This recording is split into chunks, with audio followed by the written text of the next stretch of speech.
Today's guest is a powerhouse in real estate leadership. Ken McLaughlin is the CEO and co-owner of Remax Hallmark Group of Companies, the number one Remax franchise globally, with over 2,000 agents, 40 plus offices, and more than 21 transactions a year across Ontario. 21,000. And more than 21,300 transactions a year across Ontario. Yeah. With over 30 years in the business, Ken has been named Remax International Broker of the Year, served on the Toronto Real Estate Board, and co-founded the Chairman's Leadership Advisory Council, a network of top Remax brokers in North America. All right. But beyond titles, Ken believes in leadership starts from within. He teaches that success comes from personal discipline, intentional habits, and helping others grow. He's a husband, a father, I'll say six. Yeah, I do have six boys. 6 boys, there you go. So a father of 6, a grandfather, a coach, a mentor, and he lives by the mindset that we often stand in our own way and breakthroughs begin when we stop doing that. I'm done. Welcome to the Top Dollar Top Interview. This is, How did that go? I'm privileged to be here. That's great. Thank you for that intro. Yeah. You're more than I welcome. have 5 grandkids. I have to throw that in there too. 5 grandkids? Yeah, Okay. it's really special. 100%. So family man, I love it. So we're just going to dive into the first part of the questions here. And I'm going to call it personal growth and self-leadership. Okay? So Ken, so you've also said leadership starts from within. What did that look like for you personally? And when did you realize that discipline and daily habits were going to shape your future? Oh, wow. Exactly when you know what, it's been a long journey with that. I think I realized that in order for me to function and to grow and to be engaged in life, I had to get control of my emotions. I had to get control of what was getting in my way and try to work with that. I had a lot of people that I talked to and learned from along the way that really had me refocus when I was having tough times. So I was really fortunate, Kenneth. I was really in the situation that I at the time that it needed to happen, it happened for me. So I met these people that showed me that, you know, if I just spent more time concerning myself with things I could control rather than not worrying about other stuff that I couldn't control, life would be better. So I switched to being only centered around actions, things that I could control in my life by people who mentored me on that. Really, I learned from that. So that was a big switch, and that probably happened to me in the 5th or 6th year of my career, and that was the switch. I was thinking of getting out of the business. Really? Yeah. Number one broker. Yeah, and I was at that time focused on the results of what I was achieving, and if it wasn't getting those results, I was very disappointed. And things I couldn't control, I was really concerned about. This guy helped me focus on just worrying about my actions and things I could control. So that was a big shift for me. That probably happened in '83. So before I was born. Well, you're born, yeah. I know, that was a big one. So you focused on the things that you can control? Only the things I can control. I can't control how my beautiful wife thinks of me, if she loves me or not. I know she does, but I can't control that. I can influence. I can't control how the market is. I can influence the market. I can't control how the weather is. I can wear a hat, whatever. So is that the daily habit you talked about? Yeah. Was every single, plus your daily habit, it wasn't linked to say necessarily go hit number of doors. Your daily habit. I mean, I think I got really clear on that if it was going to happen, I had to make it happen. And I wasn't going to rely on other stuff to make it happen. So when I realized that I had to knock on 100 doors, and I built my career door knocking. There's no doubt about it. So I know you're a big door knocking guy, but 100%. I moved to Toronto from Calgary. I didn't know one person when I joined this business, and what I did is I door knocked. And that's got me out there and meeting people, talking to them about real estate, and it was the best thing I could do. And many people don't really talk too much about daily habits and mindset, right? So many people go towards daily habits from things you can see, like number of cold calls, number of door knocks, number of open houses. But you're mentioning that a daily habit is you told your mind to only like daily only focus on the things that you can actually control. Yeah, and I knew that I had to be engaged every day. I really am focused on the engagement of my life, all parts of my life. Right. And I don't coast. I don't sit back and wait for things to happen. Got you. Try not to. I mean, I'm human. Everybody makes mistakes. Okay. But I really focus on being engaged in life and about growing my business every day. And the other thing I do is I add new capabilities every year to my life, and I still do that. By me, I wanted to layer my life up, become, grow every year. And so I add new skills, new traits that I can do. And I keep growing that way all the time. So you've made tough personal changes, right? Regarding, health and mindset and your habits. So what was a turning point where you decided something had to change? So when did you realize, something has to change? And what did you do that you had to close like cold turkey in your life?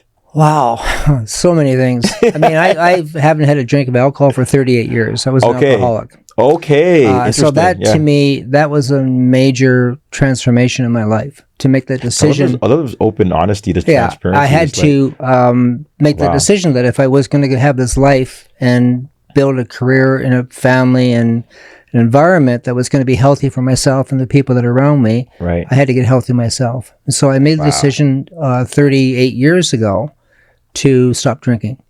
And that was a major, and listen, everybody has their own journey. I'm not here, but that was a major shift for me. That discipline that I had in my life to do that changed everything that I went about. And for me, so funny, I never told myself that I was an alcoholic. Now, all my friends, though, they will say, "Can you just drink?" Drink too much. And because what it was, I was more of but it's so funny you said that, because I went through the same situation mentally, because I was more of a social drinker. So I would say, I'm an alcoholic, but whenever I would party, I would just go all out and drink. But you'd party 4 times a week. So technically speaking, you're always getting wasted like 4 times a week.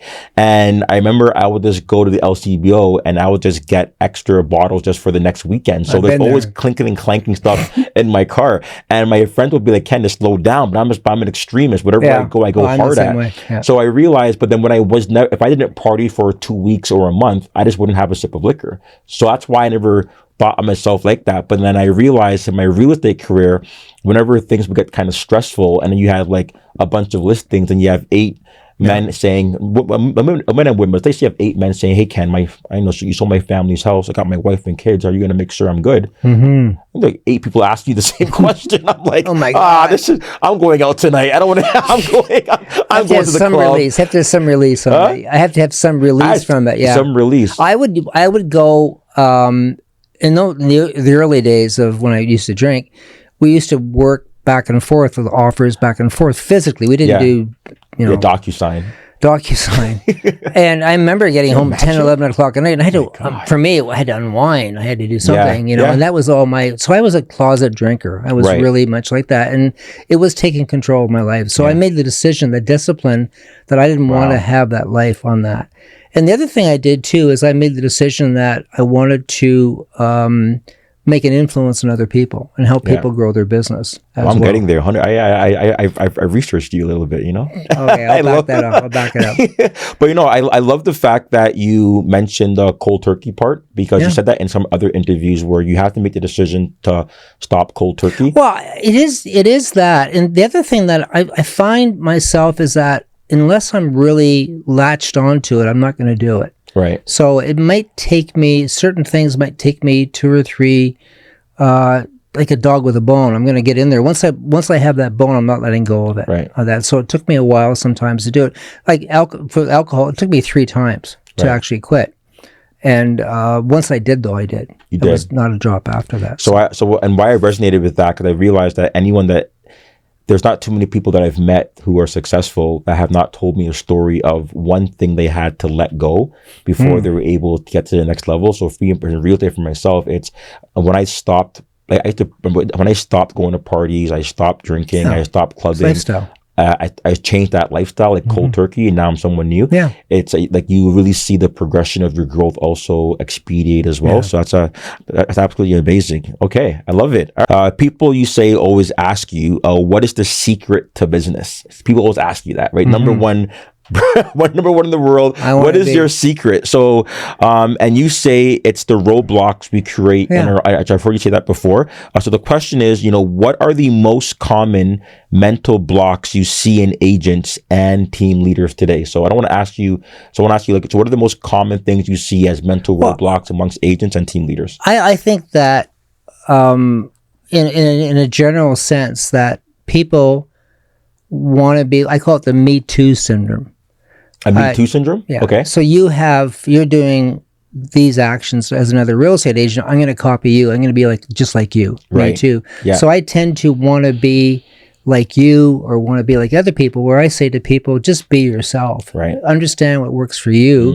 Have that discipline in what you're doing, rather than try to copy what Kenneth is doing. I mean, I can pick a piece of you and mix it into a pot and come out with Ken McLaughlin. Right. But I don't want to have all of you, because because you're Kenneth. You're a different guy. Different things you've been through.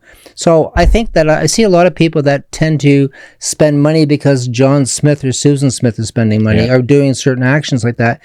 So I tend to tell people, listen, try to focus on what your unique ability is in your life and how that's working for you, and learn, as you said before, learn from other people and what they're doing in life and how they're doing it. So I find that a lot of people make that mistake of doing that, is trying to copy other people's actions. And it's happening a lot. So from an industry-wide perspective, and from real estate agents, and I find it's happening a lot, especially with the rise of social media, because not everyone is, and not everyone is this like I type in disc, high energy, influence type of personality, extroverted, get out there, engage in the camera. Not everybody's not their thing. And some people are just naturally good at just doing that. And you find that sometimes people are now agents are feeling, I have to be this person online because other people are doing it and they're not going on video and camera. And maybe it's not necessarily your thing. It isn't. It doesn't have to be your thing. Many people, like I looked at your profile and when I walked in here, I noticed it. You're not on camera every 2 seconds talking with your voice all over the place, and you're number one. And there's many successful agents that you probably know of that don't have this. You can't even find them. You can't even find them. They don't have this massive personality online, but they do other things well. And I find what's dangerous, what's happening now, is you have a lot of agents that are thinking you have to see what you see up. They're on their TikTok, Instagram, social media, and they're thinking the only way I can be successful is if I become this person. And it's like, you don't. You're so right, Ken. I mean, it's really the social media aspect of your business. Listen, it's important. I mean, people have to be out there. You have to profile yourself and do that. But the tendency I think people do is they rely on it too much in doing that. They have to get out and talk to people. Really. It's interesting. It's almost like people forget that the old school never had and never had DocuSign. I never had the social media, but they were still able to build a successful career doing 100+ deals a year and didn't have it. And I noticed that, and when you're on me, I'm more of a social media guy. And you'll notice. I think social media is important. I mean, don't get me wrong, but I think really what is critically important is exceptional service. Right. Attention to detail. Right. Getting back to people, solving problems for people and being there for people. Yeah. And I don't care how you do that, but that's the attention that I want. That's what I want for my service providers when they're looking after me. I want attention to detail. And if they don't do that, I'm not going to use them. You've coached a lot of top agents. You've been around some of the best of the best, even brokers in North America. So what are the 2 to 3 disciplines that every top producer has mastered? Coming from Champ himself. What do they all do? What is the 2 or 3 disciplines they've all mastered? I think they find out what they're... I mean, there's a lot of things, Ken. I think they really... I think they get sometimes too emotional about their work. And they get too tied into that type of emotion, that type of thing where, you know what, get the hell out of the way. Just do your job, do the work, be there for people, and do the very best you can. And I find that a lot of the top brokers that I've talked to, a lot of top real estate people that really get out of their way and do things every day, consistently do things every day, and not get fancy about it, are more successful and more productive in what they're doing. Okay. And they're true to who they are. Okay.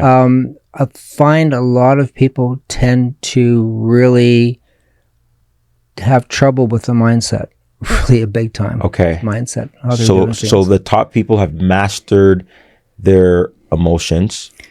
Well, when it comes down to what they can and cannot handle, Yeah. And they've mastered their mindset. Well, they've mastered their mindset, their emotions, and their discipline of who they are in their life and how the different things that they're doing. Like, I know, for example, only that my kids, they know exactly how I would react in a situation. Gotcha. There's Right. there's no ifs, ands, and buts. And that's how I am in business. That's how I am in life. I'm the same person here as I am in business and at home. So there's that. I'm really clear of who I am. Profound. Yeah. Who you are is what matters, and understanding who you are and try not to be somebody else. I find a lot of the great team leaders and a lot of the great agents are really clear on what they do for a living and how service oriented that is. They don't try to be something else. It's interesting because I call it something different. It's interesting. So I call it like one spirited, right? And what I mean by what I mean by that, it's so imagine taking imagine there's a pond, right? And it's there's no movement. And if you take a rock and sometimes someone could be calm, and for me, when I get to know people, I see them calm, and I see that they're not. Sometimes I just want to throw a rock in the pond and see how much riffles they are. And some people, there's maybe only one wave, right? I mean, there's not too much to them because they know who they are. They're very clear. Everybody has things about them, but sometimes you'll throw a rock and then you just see a bunch of different disruption all over the place, right? And I find that the people that are, what I found, people that are most successful when I meet them and I talk with them, they all have a similar pattern of, you know how they're going to respond, you know what to expect, and it's hard. And I find that it's a great skill set to have, right? Yeah, I'm very clear when I hear and see people react. I'm really clear what's going on. Right. I know exactly when people are angry. I know when people are shouting. I know when people are crying. Right. I know exactly I can figure out what exactly is going on because I know there's something going on in their life like that, and so I can deal with it. I used to door knock all the time. I remember the story door knocking, and I remember one time, and I door knocked at this place, and there was a big knocker, like this is a long time ago. Yeah. And it was summer day like today, and I knocked on this door, and this lady came, and lovely lady, and with a child, and she started screaming at me because I had woken up her baby, and she was just very angry, and understandably, because that's tough being a mother and having that. I know those situations where you knock on a woman's door when she just put her kid to bed. Yeah, it's the same. But you know what I thought walking away? I felt bad for her and bad that happened. I didn't purposely cause it, so I didn't really own it. But I just said, I can walk away from that energy. I remember saying to myself, I'm capable to walk away from it. Right. She's going to, unfortunately for her, she's going to live with that right now, the whole thing. And I felt bad for her. Right. But I know that in my life and in circumstances, I can, if I'm in control of my mindset and what's going on in my life and the acceptance or rejection of thing, I can deal with it. Wow. I can have all that. So and this is why I asked, and this is why these talks are so important for agents, because I don't think people understand as much of what it takes to be successful in what you just said. And then when I talk to people like yourself, then I mirror my career, I think about things like that. So when you're mentioning being able to compartmentalize what's happening and be able to move on quickly, I remember my story with that. It's there's so much of my best friend passed away from cancer, right? About 3 years ago now, or 2 years ago. And at the funeral, okay, so now we're burying him at the funeral ground on a Sunday, okay? My phone's ringing. Now, mind you, I'm like crying and tearing. I'm emotional. I'm just like at my boy's funeral. Yeah. And then I get Remax is calling. You're calling me, Ken. I'm like, Ken. No, Remax, Hallmark. What is going on? So I had to step away. What's up? Ken, like you have people at your open house. No one can get in. I'm like, what is going on? I messaged the guy agent supposed to do it for me. I couldn't make it. Oh, really? So now this is the height of the market. You have a line up. It's crazy time. I literally had to leave. I left the funeral and I went to that open house and I did it. And the thing is that, now obviously it was towards the end anyway, so it was okay, but still I was in that mindset. But at that open house, no one would have known what I was going through. I agree with you. It's not their, it's not their, well, it's not their business, number one, and it doesn't matter to them. It doesn't matter to them. So I had to suck up my emotions at that point and just set it aside. The same. And I agree with you. At the same time, we're in a negotiation with clients, and they're very emotional, and they hate the listing agent or whatever. Yeah. The clients that I'm dealing with never know the emotion of what's going down. They're just, I don't want to tell them about somebody's this way or reaction to it. Doesn't matter. Doesn't matter to them at all. So I really am good at doing that and stepping away from it. Yeah, it's huge. I taught myself too, Kenneth, I had to learn how to not let people affect me. I had to learn, I remember having this visual that I'd be sitting in an office, and as a manager way back, that people would come in and tell me their life stories, their problems, I'm broke, and whatever, and they would take a piece of me and walk out. And it was killing me. Right. And so I purposely had to learn how not to let that affect me. So I had to learn that now I'm very much engaged in a conversation with people, but once they leave the room, you're able to. I'm not going with them. I love it. So I'm staying, and I'm the same way with every client that I'm dealing with, every person that I'm dealing with, and every circumstance that I'm dealing with. Very much emphatic there, concerned, involved, but once they leave, they leave.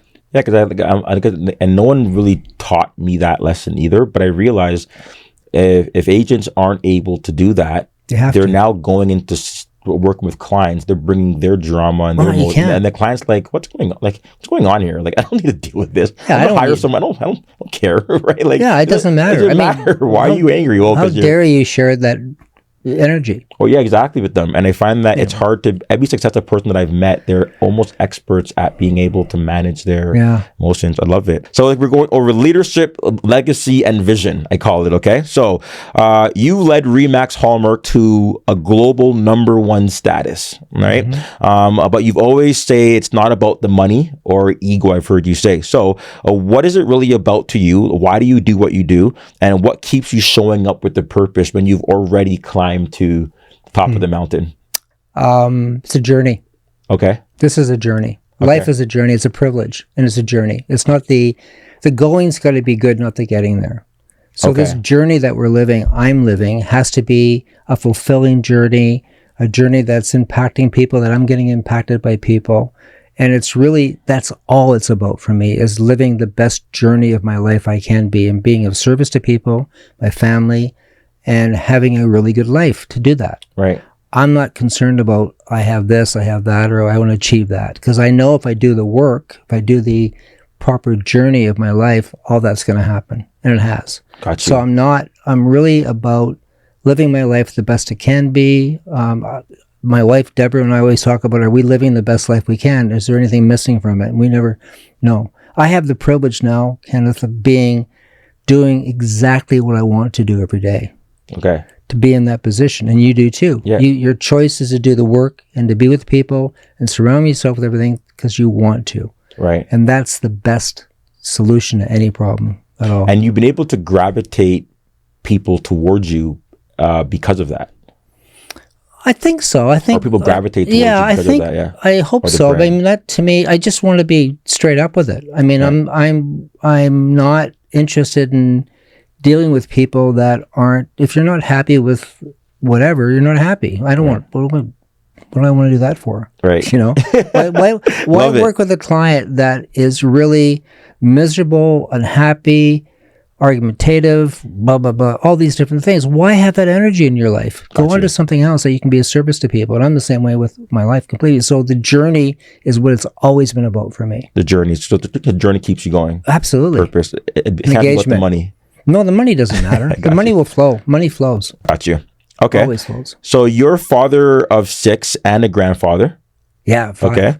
So and 5 grandkids. So how has being a parent and a grandparent influenced you and how you lead your business and your life? So how has that influenced you at all? Well, it's made me a better person. I have 4 children of my own, and Deborah has 2. We have 6 combined. Yeah. It made me, and there's an expression I have, am I being the way I want you to be? Got you. So I'm really clear that what matters to me is or not what I say, It matters to me what I do. What you do. Yeah. And my kids, I'm so proud of all of them. All 6 of them are amazing. These guys are incredible. My grandkids are exceptional. Okay. My daughter-in-laws are, I mean, I'm totally blessed with all of them. They're incredible people. And they offer so much to me and so much love to me. And all of them in a special way. So what else is better? It's crazy because when people ask me like when I changed as well. Yeah. It's really aligned to like even the partying and the going out and the drinking. It's also aligned to me stopping when I had my son, because I was like, and I remember one time I went out and he came home. So I went out one time when he's young, and I came home from a party and and drinking, and I just looked at my son and I'm just like, is this what the kind of dad? Is this just like I'm a dad now? You have to you do want to live by example. Like you don't want. Like, I told myself I don't want my son's story to be, hey, my dad came home hammered all the time, or he was doing this. I want to kind of leave a better I just want to kind of give him an example of how I want him to live as well. So I find that kids will change you. They will, even my daughter, like being an example of a better man for my daughter. So when she's out there and she wants an example of her husband, who can she look like? So I don't want to see my daughter, with angry at my wife or screaming or yelling or doing all the I just want to be that good role model. So having kids, I think it does shape you into a better person. I think after children, my clients see a different version of me as well. And I think the version of me as a father and a husband through my kids as they're consistent, and they can count on you. Yeah. The way you are is the way you are. They know who you are. Yeah. And my kids know who I am as well. And so they can count on you to be a certain way and to understand a certain thing. And there's no perfection either. It's all about doing the best we can at all times. Got you. But and on top of that, like when and because nobody's perfect and everybody still has things challenges they go through mentally, physically, even after being a parent, it's also about explaining to my kids, hey, that's not perfect, but I also want you to know that you also don't have to be perfect, but where are you today and where are you tomorrow, and are you getting better, and are you working on things? So even showing my kid, hey, like I need even though you how old are your kids? So 7 and 4. Wow. My son's 7 now, right? So through coaching my son, hey, listen, like you're not where you are now. You're doing this, but I just need you to make a progression in your life and get better and better. Yeah. I take that to my life now. I need to also implement it. So I think you're talking to yourself. Talking to myself. I'm coaching myself out of my kid, which is crazy. So I love that. Okay, so your kids helped you in that fashion. Love it. Okay, what separates agents who burn out or fade after a few good years to those who sustain successful career for decades? So habits. What is the separation between? I think it's great habits. We all go through cycles. I mean, I'm no different than anybody else. I mean, I used to be that everybody has this up and down of real estate. The cycle: up, you're high, you're down, you're up. You're busy, you're not busy. And what I was able to do is I was able to understand that everybody gets down. There is a point that we have bad days, we have bad hours, we have bad circumstances. And with my discipline, I was able to understand that quicker and get out of it quicker. So I didn't spend as much time down there. I don't spend much time down there. I won't. There were times before, and I've seen people. We still have a thing called getting under the covers.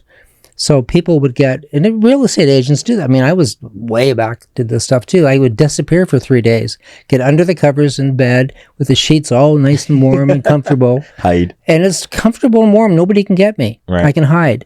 But that's being in that cycle of being down so long on that. So what I was able to train myself to do was get out of that cycle by the discipline that I have in my life and the actions that I had to do it. Right. And get out there and do it. So I remember my wife one time, we'd just have these conversations, and sometimes she'll give me a compliment, right? Oh, many times, sure. Sometimes she'll give me a compliment. Love you, darling, right? And sometimes she'll give me a compliment, and then she'll say, kind of one of the things I admire about you. I'm like, oh, this is interesting. I'm like, I haven't heard this in like 15 years. So one thing I admire about you is the fact that one time she said that, so very early in my career, I didn't have any pending. So I normally have like pending closings coming up all the time. Yeah. And I was early in my career and I didn't have anything closing and nothing coming up. Scary. So it's a scary time in real estate. And I remember I just said, I just got to go knock on more doors. What else can I do? Like, I can't, I was feeling kind of down. I'm like, you know what? all I gotta do is make more money. Like the bills are coming in now. We have the kids. So she was like, the way that you handle that, like you just were literally like, I guess I gotta go make more money. Well, you threw it back to your actions. Yeah. And what mattered to make this changes happen, you had to get to work. You get to work. That's it. And she said like for her, she would have normally went different way potentially, or most people would have said, oh my goodness, go under the covers. But for me, it's like when times get rough, you just got to go back into your habits and just keep it going. That's exactly what I'm talking about. There's no time to go and cry in a mirror. Nobody's going to hand me a check. For that's what there's no handouts here. No. Yeah. I wish, but no. 100%. And I think that it's interesting because people kind of ask you like, what are some of the things that helped me in my career? And I would say growing up in an atmosphere where I didn't have like things necessarily handed to me at all. Like everything was just from the ground, literally definition every dime, Scarborough, Markham. Like I wasn't rich growing up, but it's ground up. Yeah. Like there's no one coming to save you. Yeah. Like no one's coming to save you. So that I won't have that mentality, right? There's no time to self. No, there isn't. There's nobody. I mean, we all did it ourselves. The other thing that I think that who I am in a crisis is really who I am. Yeah. In my life. Right. So when these really tough times pop up, right, I will tell myself, how am I being? Am I being the way I want myself to be? Am I actually living my life the way I am? That's anybody can be happy-go-lucky. The market's good. I'm fine. Blah blah blah. But who am I in a really tough market? Love it. And that's who I am. What are the key ingredients for building a strong, lasting culture at scale? Because you have 2,000 reps, right? So what is the key ingredient to building that? Well, there's three. Who are we? Okay. Who do we stand for? Right. What do we expect? Right. And I know that to me, as a company, what's critically important is that we're in the business of building your business. Okay. So we're here to provide everything we can do to help you build your business, to grow your business. You decide how that business is, but we'll help you and get the resources. When you were telling me the story about being at that funeral, my mind was thinking, why didn't you phone me? Right. Why didn't you phone Sam? Why didn't you phone whatever? Right. Because we would have been there in a minute for you. Oh, thanks, brother. And that's the type, there's no questions asked. Right. That's what it is. So we're in the business of helping you get out of the way of yourself, okay? We're also, what's really critically important is that we're not bystanders in the communities that we live in. Okay. So what happens in our community matters to us. Okay. So we have to make a difference in a better infrastructure. We have better charities. Homelessness is a big problem right now. Youth is a big problem they're going through. So we contribute to that as much as we can by helping people and giving them access to the different programs and support them and give them a lot of money. Maybe we should actually. I wasn't going to go into that, but I was thinking about obviously being a young black male in the real estate community. A lot of my community, they'll look at me and say, "Hey, Ken, you're this guy." And I've always been thinking about, what can I do with Remax and myself to really go into some of these communities, even my own community. I think it's important that you do that. Yeah. I think it's important. We had a. I don't know if you were here when we did something during COVID where we had some. So I forget what went down, but we had a whole discussion about this. Right. And it was very emotional. Right. A very emotional time. And I think it's important to be that mentor to people on that. So the community matters, what we're doing. And the third thing that we really stand for to build this culture aspect of it is that this industry that we're privileged to work in is a really good industry, a really powerful industry. Right. So it's important for us to make it even better. So we're doing out there, and how am I being with my peers? How am I being with the industry? Am I making a difference to it? So those three things are really critically important. Blend it all together, it provides the culture. I know that people were to ask me, and this provides maybe be an answer for the culture, but give you an answer to that, is that what is your biggest achievement? Right. In all I've done. And the biggest achievement I have is the ability to save the lives of people that have been addicted to things. So we've helped a lot of people do that. So that to me is the biggest achievement I have. This is learning. Because even you saying that, I'm thinking what would be something that I would say. And it's interesting because when I talk to, I remember that there's one kid. No, I'm not gonna call him a kid. He's an agent in our business, right? So I'm his mentor. I'm mentoring. I think he's mad at me right now. I love you, Manasseh. I love you to death, kid. Right? Because I'm always busy. He calls me and I didn't get back to him. The Ken, I guess last text to me was, okay, fine. I'm not gonna talk to him. Like, so I mean, and when he texted that to me, I didn't even call the kid back yet. Horrible. I love the guy. But I remember when I was helping his mother sell their house, he was going to be a doctor. His whole plan. He's a smart kid, 90%. And then when I was working with him, he's asking some questions. Hey man, how much do you make? I'm just like, I don't want to say anything. Realtors at a certain point, I don't want to really say too much. I'm just like, I do well. If you want to get into the industry, fine. But he's so inquisitive. Just asking, how much do you make? So it's funny. I lowballed it by like $300,000. And he was like, what? I have no perspective. No perspective. I'm like, how do I just say a lower number? That's because, And when I told him, he was still like shocked to his, and he literally, from that day, he made a shift. And I think we'll go over something later. But I saw one of your other interviews, like we were talking about at 13, people make a shift, right? For him at that moment, in his mind, he was like, doctor, how much do you make? Real estate. And then I remember telling this mom, hey mom, to his African parents, I'm not going to be a doctor anymore. Did you get into the business for money? No, actually, no, it's funny. And I'll explain that in a second, right? So with Manasseh though, what's interesting, it's that what's depressing? I'm losing track now. I threw you off. Sorry. Yeah, I threw me off. No, it's okay, right? But he ended up, here we go. So biggest achievement, right? So he ended up at that moment saying, I'm going to be a realtor. Literally. And I'm going to be a realtor. I hear you. Yeah. And then, and now he was the only, so he's the youngest kid, I believe, a black young male, only one at the RE/MAX award night that time up in North York. So when we were there together, I'm looking at this room with all of the top agents in the biggest company in the company, and I see the youngest kid, dark skin, is black male from Africa, and he's the only one there. And it was like, and I remember when he didn't have a license.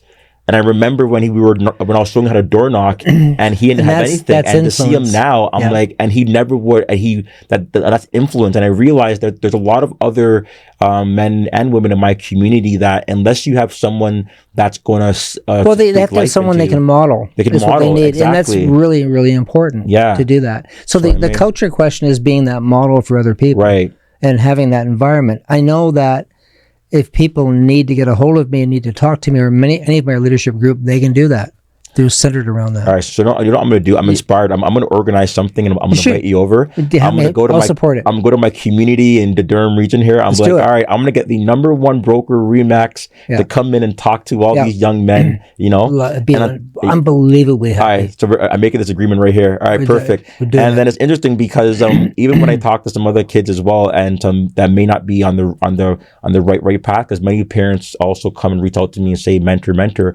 And I'm just like, man, like you guys have these great habits just in the wrong direction, but you have consistent great habits. But then, so if you just took your habits and the discipline you have to do what you're doing, it may not be the right choice.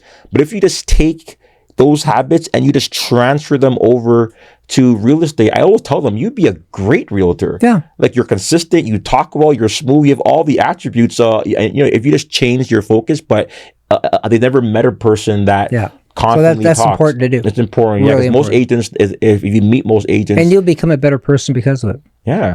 You and Deborah, okay, you guys have now built something massive, and it's not just in business, but together as life partners and as co-leaders in this thing. So, what's been the biggest challenge and the biggest blessing in working alongside your wife? Well, it's incredible, number one. But having understanding what your lane is. Okay. Yeah. If you know what your lane is, there's no, that's my lane, her lane. We blend into each other's lanes once in a while. Right. But it's really important to understand what my, unique ability is and stick with that. I'm terrible. Steve Trabuzzi is a big part of my life, the CEO of our company. A partner. Without Steve, we wouldn't be where we are today. He has his lane, And I noticed that. I'm not touching that lane because I'm not very good at it. I'm Okay. terrible at it. I'm really good at other stuff. Okay. And I stay in that lane. Deborah is tremendous at her thing. Right. So we have these lanes that we go in. So our partnership is built upon doing the best we can with our unique ability. I noticed that because I noticed that Steve is more in with the agents, a bit more vocal. He's way more hands-on, and he's that guy that's just like super hands. He's the one that got me over. He's the one that also influenced me. Yeah, he's an operations guy. He's really good at that. I'm not good at that at all. I'm not interested in that. I'm really good at the macro of the company. Deborah is very, with greatest accomplishment, a great ABC type of environment that she lives in. She's tremendous at that and drives it very quickly on that. So that is really important. So the other part of being in a relationship and being in business with each other is making sure you understand those laneways and where they are. And we're very good at not taking anything personal. We don't get tied up in big resentments and things like that. Either Steve or I, Deborah or I, whatever, we get over it really quickly. So the biggest challenge then has been get out of your way.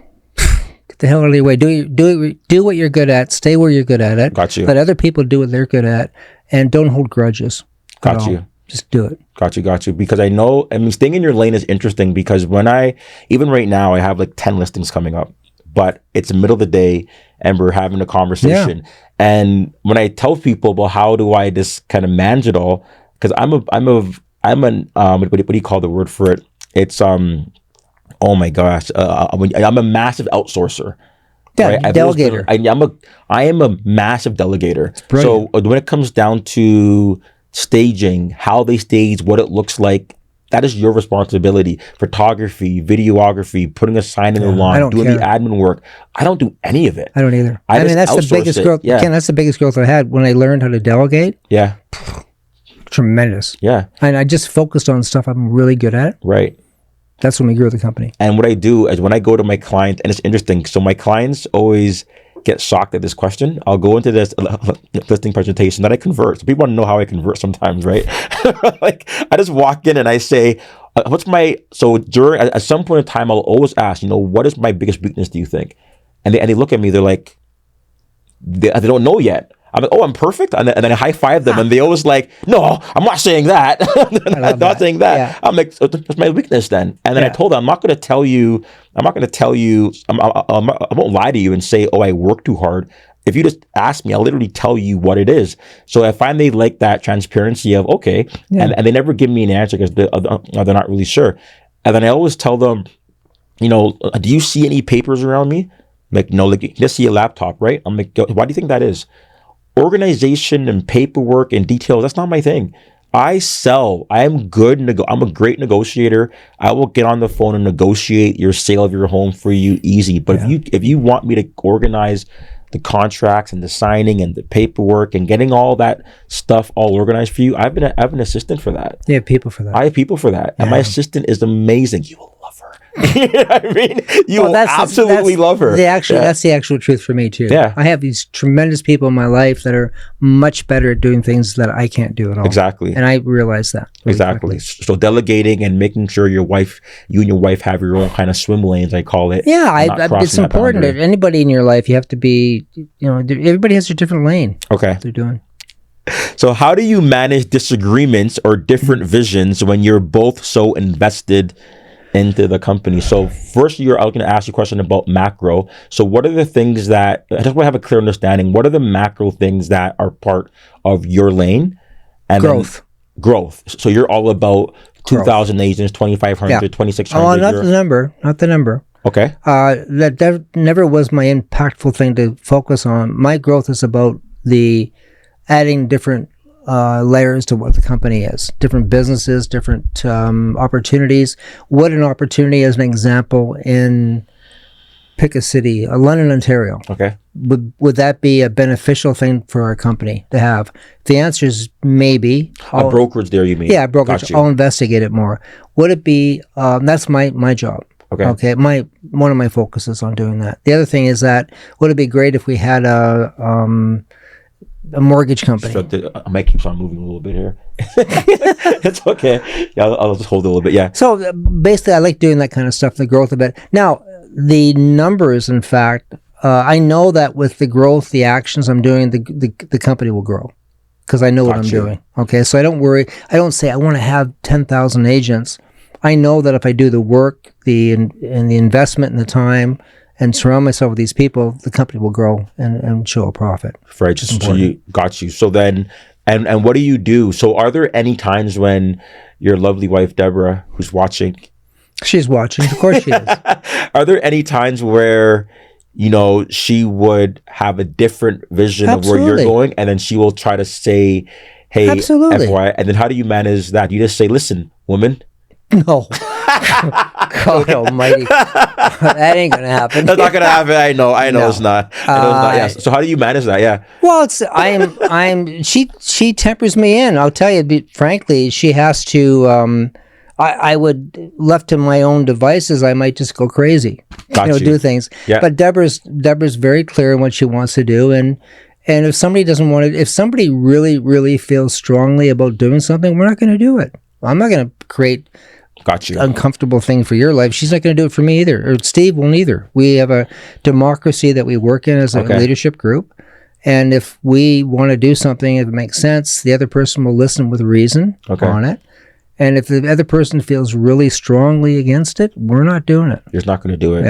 Yeah. Simple as that. Yeah, it's even me, because you know, my wife, Abby, I know when we were looking at investing in like 2022, she was like, hey, Ken, we don't need to buy all these homes in 2022. I'm like, oh, the market's hot. It's going crazy. And, you know, and one thing I need to start doing a good job also, as I have a couple more years of wisdom on me, you know. Yeah. But one of the things that more than a couple, but one of the things that, as like an individual for myself, I'm realizing that, yeah, you really have to have that relationship with your wife and your partner to be like, hey, you know, if you're adamant on something not being no, even if you think that you're pretty confident, you just want to make sure you have that democracy. Well, it's a relationship. I mean, we have a lot of stuff. I'm very clear what I wanted to have in my life, and Deborah's different. She wants her clarity with her. Right. But we're both valid. Right. You know, and sometimes I get what I want. Sometimes, most times I don't. Got you. Okay, I'll learn. I'll take that back. Yeah, I know it's good, because I definitely would have known. No, I think we're really we're blessed. For someone who's listening right now, and they know they need to make a change in their life, whether it's in business, mindset, or personal, what's advice for taking the first step in changing your life? So what's the best advice you have for taking that first step? Get real. Get real. Yeah. Okay. Quit fooling yourself. Right. I love it. I'm dealing with people now. I have the privilege of being able to mentor and coach a lot are people on that's exactly that question. Okay. And a lot of that is the reality check and what's really happening in your life. Why are you getting in the way? Why are you making the outcome being what it is on that? And listen, we've all lived in bad markets. We lived in different circumstances. We all have the ability to change, to do things. And why are you allowing it to happen right now? Right. And get to work, basically. And I love one thing, and I'll end on a note. I was watching some of your stuff before, and you said something I think that's also powerful, right? Like, you were like, make the change, and why can't that be today? Yeah. Like, why if you made the decision to say, hey, I'm gonna stop drinking alcohol, then why can't that day be today? Yeah. If you're gonna stop doing anything else, get over. I have and I know we're probably running late here, but I have a thing that I do. I have sometimes when I coach people, I get really tired of them telling me, as an example, I'm overweight. Somebody says I'm overweight. Overweight. I says, well, I'm tired of hearing that. What are you going to do about it? Right. What changes are you going to make in your life to make it happen? Stop talking about it. Accept that you're overweight if that's all it is, or do something about it. Right. And with work, I'm broke. Great, you're broke. Accept it or do something about it. Got you. Get on with it. Your life. So the other thing I wanted to close with for me, what changed my life is I have a big discipline with reading and journaling. I read every morning. I read Marcus Aurelius' meditation. Okay. And Stoic philosophy. And I read that every morning. And so that it sets a pattern of my life doing that, the discipline. And every morning I journal about my thoughts, my life, what I'm doing, what I want to, not what I want to financially achieve, but what my life, the journey of my life wants to be like. Okay. So every day I do that. And that's the discipline I have. And that's made a profound change in my life. Interesting. Doing that discipline. Journaling discipline. Yeah, that's the first thing I do every day. Got you. You also had, there's a clicking moment that you had growing up, right?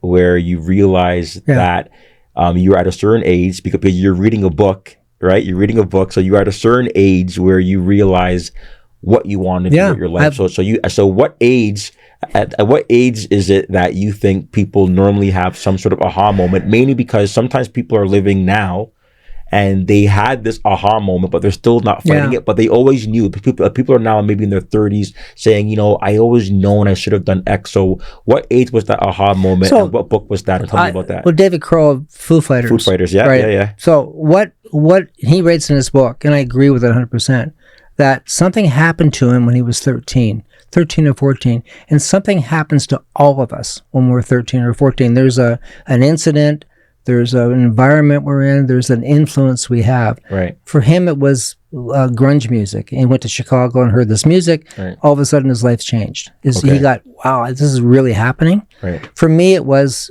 not quite the same, but my father was looking at a house, and I was in the back seat. What are you doing? And he said, well, we own that house. Mm-hmm. We own that house? Really? Right. I want to do that. Yeah. I want to get into real estate. And I made the decision at that point that was going to be my life.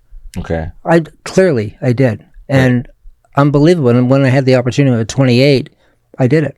And I knew that I was doing because I knew that I wanted to be impactful for people. And I also wanted to build my personal wealth so I can help other people with their journey.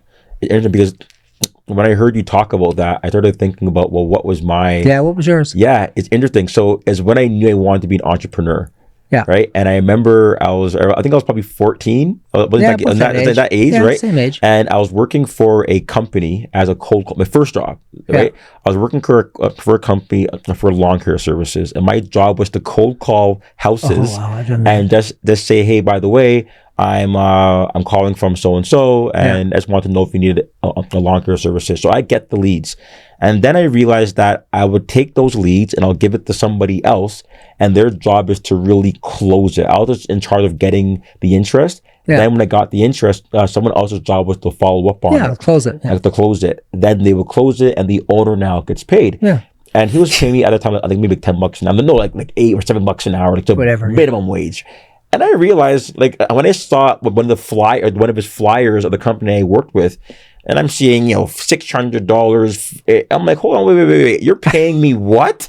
How much are you charging these people? I'm like, I'm on the wrong side of the equation here. So you, at 14, you understood that? Yeah. That was impactful. That made a big difference to you. It's crazy. Yeah. I was like, what's going on? How much are you charging? I know what you're paying me. So at that point in time, I'm like, okay, bet. I'm like, I at that moment, entrepreneurship, finding some way eventually in my life where I have to be an entrepreneur, it clicked on me at that age, right? Yeah. And I realized that ever since after then, I've always had this vision and this passion to work for myself. So about 10, 12 years later, I ended up quitting my job and being an entrepreneur. But it was never a coincidence that I was going to be an entrepreneur, because at that moment at 13, 14, I was like, yeah, this is not happening. I remember too that my father was probably 35, 40 and he got fired.